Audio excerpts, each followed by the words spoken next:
Tomorrow Time, Chapter 28, Blackout. Jen remembered almost getting hit by a car. The brakes hadn't been working. She remembered dialing Big Chill into the Omnitrix. Then she woke up in a ditch in the desert outside of Bellwood. Her whole mouth tasted like metal, and her hands were slightly scraped. She shook her head and pulled her phone out of her pocket. It was almost dead. She breathed out. At least she wasn't going to get in trouble for missing school, as the last day had been a week before. Things had been oddly quiet since Azimuth's short visit. Jen refused to believe that would last long, though. The DNAliens stirred up trouble here and there, but were quickly smacked back down, and neither Jen nor the others of their team could find a pattern yet. She managed to text Julie for pickup before her phone died entirely. She sat down in the dirt and tried to think, but there was nothing. The whole evening was a wash of blue. About an hour later, the telltale green and black scooter that Jen recognized as Ship and Julie appeared on the horizon. "I'm sorry I wasn't here sooner. I only just got your text half an hour ago. What happened?" Jen shook her head. "I wish I knew. All I know is I'm starving." Julie nodded, and in about 10 minutes they arrived at Mr. Smoothie's. Julie knew something was wrong when Jen's face turned green without her ever touching the Omnitrix, and she dove for the nearest trash can. She heaved a few times, and Julie frowned, rubbing her back. "Are you okay?" Jen shook her head and dove back to the trash can. Julie waited for Jen to come back up for good before getting her a glass of water and throwing out her smoothie. Jen rinsed her mouth, spitting into the same trash can she had used before. "What the hell? This never happens." Julie nodded. "Was it something you ate last night?" Jen frowned. "I don't know." "It could be. Jen shook her head, glancing around them to make sure they were alone. "No, I don't know. I don't remember anything I did last night. I've been sick every morning for a freaking week, and I have no idea what's happening."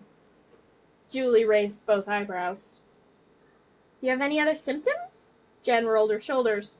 "Well, I've been craving pickles lately, and the blackout last night.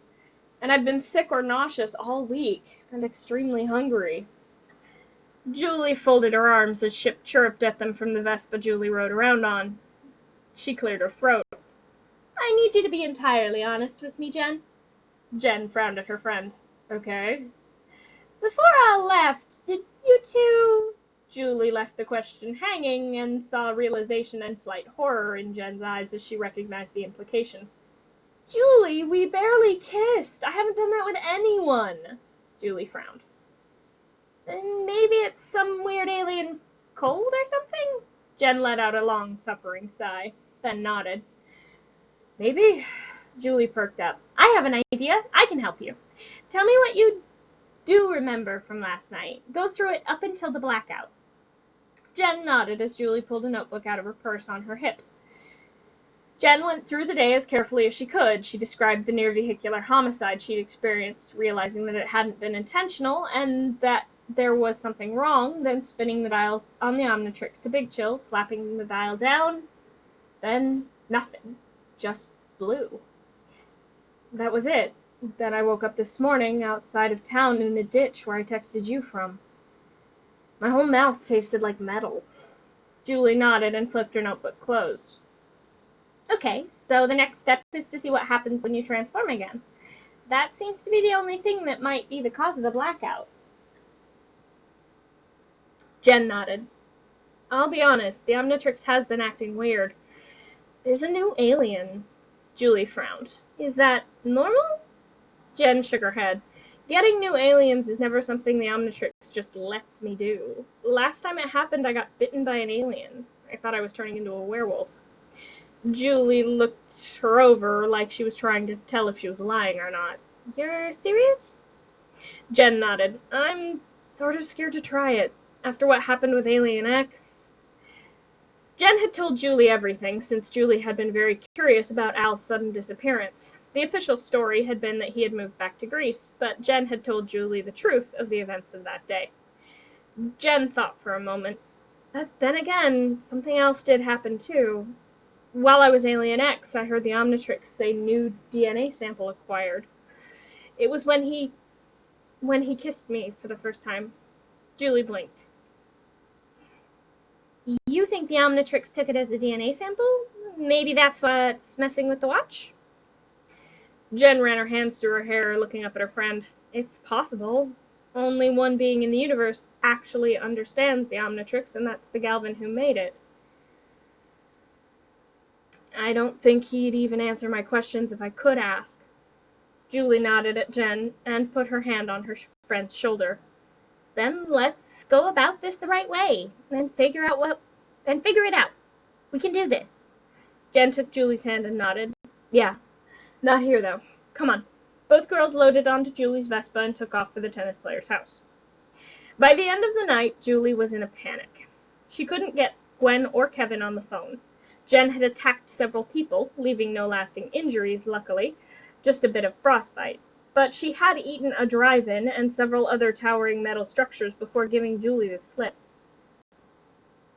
She hadn't heard anything since, though she'd kept looking for the brunette into the earliest hours of the morning. She swore as she tried to call Jen again, and Ship beeped tiredly. I'm tired too, Ship, but I'm really worried about Jen.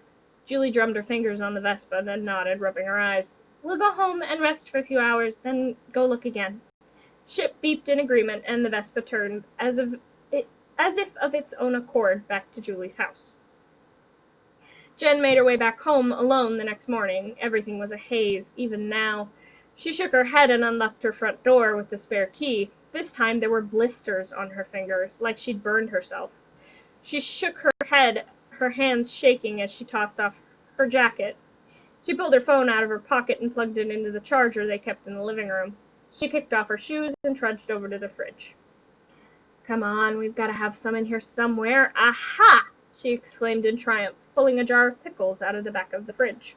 She popped the lid off and tossed it into the trash can. She began eating the pickles as she made her way down the hallway, intending to get a full 4 hours sleep and a shower before she took care of her hands. But her plans were scrapped when she opened the door to her room and found Kevin Levin sitting on her bed, her controller in hand, playing one of her Sumo Slammers games.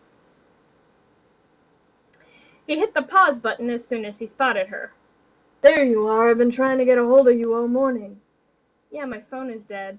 Kevin brushed her off and stood from her bed. I need your advice. Gwen wants me to go to this dance with her, this whole end of school bash tonight. I don't own a tux. What do I do? Jen pouted as she popped the end of another pickle into her mouth and ripped it in half with her teeth. Come on, I've got something that'll work. She led him into her father's room and shoved the jar of pickles into his hands. She hopped onto a shoe rack that creaked ominously, but she managed to dig out the box she was looking for before it could do more. It was Grandpa Max's when he was younger. You're about the same size. She took her pickle jar back and shoved the box into Kevin's hands. Try it on. I'll be in my room when you're done. She waved at him, and Kevin caught her wrist, the one without the Omnitrix. What happened to you? He frowned at the burn blisters on her hand. Jen shrugged. I don't know. Something's gone funky with the Omnitrix. Nothing I can't handle. Her left eye twitched, and Kevin nodded, frowning. Change. With that, she pulled her arm out of his grip and slouched out into the room. Out of the room, this time shoving a whole pickle into her mouth. Kevin shook his head and closed the bedroom door behind her. He could worry about whatever was happening with Jen after he survived his first real date with Gwen. He grinned slightly as he opened the box in his hands. It was good to know he had a friend who would do something like this for him. He couldn't see Arjit doing anything like this, not to mention the fact that Kevin was pretty sure Arjit didn't do spare clothes. Shaking off that disturbing thought, he changed into his tux. Chapter 29. Bubbles. Jen rolled her eyes as Kevin came out of her father's room, his finger caught in the bow tie. She set down the nearly empty pickle jar and tugged Kevin down by the lapels. He was quite a bit taller than her, after all. She quickly untied the tie and retied it properly, explaining how to do it. Kevin nodded and frowned as Jen hissed in pain, catching one of the blisters on her hand on the tie. Kevin shook his head. Seriously, did you go after something last night? You should have called. Jen shook her head, picking her pickle jar back up and munching on the last one. My phone's dead. I don't know what I did last night. She paused to chug the pickle juice from the jar, and Kevin looked at her with slight horror in his eyes. You really seem to like pickles? Jen shrugged. It's a recent development. But like I was saying, Julie and I... Jen dropped the pickle jar, which bounced once before shattering at her feet. Shit! Where's Julie? Kevin stared as Jen burst into tears. He blinked as she began to gather up the broken shards of the pickle jar. Are you sure you're okay? Jen shook her head. No, I have to find Julie. From the other room, Jen's phone began to ring. She dumped the glass into a flower vase and practically sprinted into the living room. Kevin picked up the last few pieces of glass and tossed them into the vase as he heard Jen speaking into her phone from the living room. Yeah, I'm so sorry, Julie, I know. Okay, meet me in 10 minutes. Kevin rounded the corner into the living room as Jen hung up her phone. Everything okay? Jen nodded. Yep, everything's fine. Her eye twitched again. I'm meeting up with Julie in a bit. You need to get some things. Gwen likes yellow roses. Get her a bouquet and a corsage. The kind that goes around her wrist. Jen paused and slipped back into her room as Kevin began to splutter questions. She came back in a moment with a small roll of bills. It occurs to me you probably have more alien money than Earth money. So, here. You can pay me back later. Just have fun with her tonight, and don't stress that she goes to that fancy prep school. She wants to go to the dance with you, no one else. No stress. Just have fun. Kevin blinked as Jen straightened his tie and pressed the bills into his hand. Okay. He wasn't sure what else to say as she practically skipped past him and came back in moments with a handle of a hairbrush between her teeth, in a new shirt and jeans.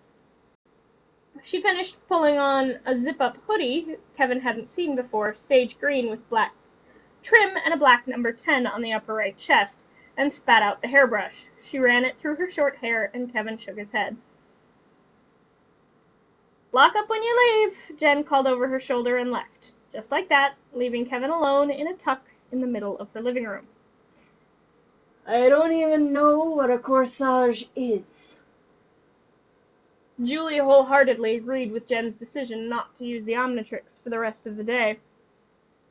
It seemed to be the catalyst for the blackouts, at least. They spent the day hanging out together. Jen napped while Julie practiced on the tennis court, Ship asleep on Jen's torso. Julie kept an eye on her friend, though, the whole day. It looked like they were going to get away with it. Maybe the problem had gone away on its own. But Julie was still worried. Worried enough to mention it to Gwen that night when they met up for a moment before the dance so Julie could return a book she'd borrowed. Jen frowned as Julie made her way back over to her. Everything okay? Julie frowned deeply at her friend. You haven't told your team that something's wrong with the Omnitrix. Julie didn't need Jen to flinch to know that she hadn't. They need tonight, Julie. I can't keep living with the sexual tension. They keep making goo-goo eyes at each other across battlefields. It's distracting. Julie laughed. Besides, I have you. It's not like I'm alone. Jen went silent. Julie raised an eyebrow. Jen? The brunette didn't move, but Julie spotted something odd. A bright green streamer, like the lines of a circuit board, traveled from the Omnitrix up Jen's arm. It disappeared under her shirt and jacket, but reappeared moments later, traveling up her face to her eye, as if following a vein. But they were definitely lines from a circuit board. Julie watched, astonished and a little frightened, as Jen's eyes shifted momentarily. The pupil split and spread until it was a black hourglass sitting sideways in Jen's eye. Then the brunette moved. Julie jumped as Jen twirled the dial on the Omnitrix to Big Chill and slapped it down. The telltale flash of green light left the tall, thin, blue, moth-like alien standing in front of Julie. She swore as she followed Jen, with Ship boosting the power on her Vespa enough to keep up with the alien. But when she drank molten metal at the foundry and attacked a few officers before giving Julie the slip again, she knew she needed help. She didn't want to ruin Gwen and Kevin's first date, but she could not handle this herself. She picked up her phone. Gwen had been on edge since Julie had mentioned a problem with Jen earlier that evening, but Jen herself hadn't said anything. but thinking about it, with the circumstances, she wasn't likely to.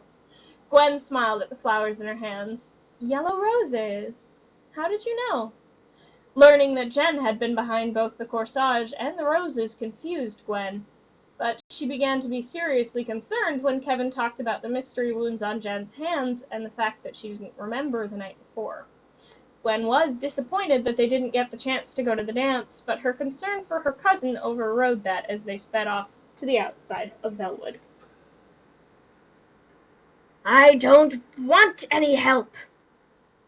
Big Chill snarled and charged at Julie, but Gwen was faster, trapping Jen in a bubble of energy. Julie raced around the bubble, and Big Chill snarled as she approached the nest made of metal. Stay away from there! She forced her way out of the bubble and flew at Julie, but Gwen smacked her out of the sky. Knowing that any bruises her cousin might keep would be worth keeping her from hurting her friends. You hurt her! Julie cried out, making to rush to Jen. Kevin shook his head. I've seen her take worse. Big Chill groaned, and Gwen raced over to the small group. Whatever's wrong with her, it's got something to do with that thing. She looked quite angry as she glared over at the metal structure. Then let's take it down. Kevin scaled the metal, absorbing as he went, before smashing metal fists into the top of the structure. No! The cry wasn't angry, it was almost heartbroken. Julie turned to Big Chill, who was struggling back to her feet, as green goo sprayed out of the hole Kevin had made in the structure. Ah! Goo all over my suit! The green goop bubbled, and Kevin's face grew more disturbed as he spoke again. Oh! Maggot goo all over my suit! Nasty! Blue bubbles rose out of the green goop and floated for a moment before resolving themselves into tiny versions of Big Chill, each with different wing markings. They all had the same big green eyes, though. 13 of them rose in quick succession before flittering over to Jen, where she was still making her way to her feet, still transformed as Big Chill. Julie was too stunned to move, but glanced down as the goo bubbled one more time and a tiny bubble rose from the nest. This one resolved into a tiny version of Big Chill, barely half the size of the others. It fluttered over to Jen as the others began to fly away, out into space. Green lights flashed, and Jen stood there as the tiny baby fluttered around her with some difficulty. She held out her hands, catching the small moth-like alien as its wings stuttered. It's okay, little guy. The baby chittered at her, and she nodded, smiling. Go ahead. I know you can do it. The baby breathed out, just like Big Chill did, and took off from her hands as frost glossed the palms. It melted in seconds, but Jen smiled softly as the smallest of the babies caught up with its siblings. What just happened? Gwen asked. Jen blinked at them. When did you guys get here? Julie shook her head and sat down on the edge of the metal structure as she began to laugh. 10 minutes later, Kevin had pulled up a scientific article from something called the Extranet. Apparently, macrophrygians, that's Big Chill's race, reproduce asexually once every 80 or so years. They'll live in space where it's cold enough for them and feed on solar plasma, entirely independent from birth. But the eggs are extremely vulnerable. They're usually protected by a flock of necrophrygians. Jen nodded, which is why Big Chill took over. The instinct to protect the eggs was too strong to fight, especially since there aren't any other necrophrygians around. Kevin nodded. Yeah, makes sense. You probably won't see them again. Highly independent species, after all. But how does it feel, Mommy? Kevin laughed as Jen scowled at him. She picked up a spare bit of pipe that Big Chill had deemed unworthy of the nest and chucked it at Kevin. Julie laughed as it beamed the still laughing boy in the shoulder. Gwen shook her head. Come on, Jen. I bet you could use something to eat and a shower. Jen nodded, looking over her shoulder at where her necrophrygian children had vanished through the atmosphere. Yeah, that sounds good. No pickles, though. I think I've had enough of those for a lifetime. Julie and Kevin laughed. Gwen shook her head as the two girls drove off on Julie's Vespa. Well, this is not what I expected out of today. I'm an auntie, and my nieces and nephews are moth aliens. Gwen laughed and frowned as she spotted the time on Kevin's watch. We did miss the dance, though. Kevin reached into his car and cranked up the radio. He held out a hand, and Gwen smiled at him. Can I have this dance? Gwen took his hand, and the two danced in the moonlight, the shimmer of Big Chill's nests sending off occasional green bubbles that popped and sparkled in the air.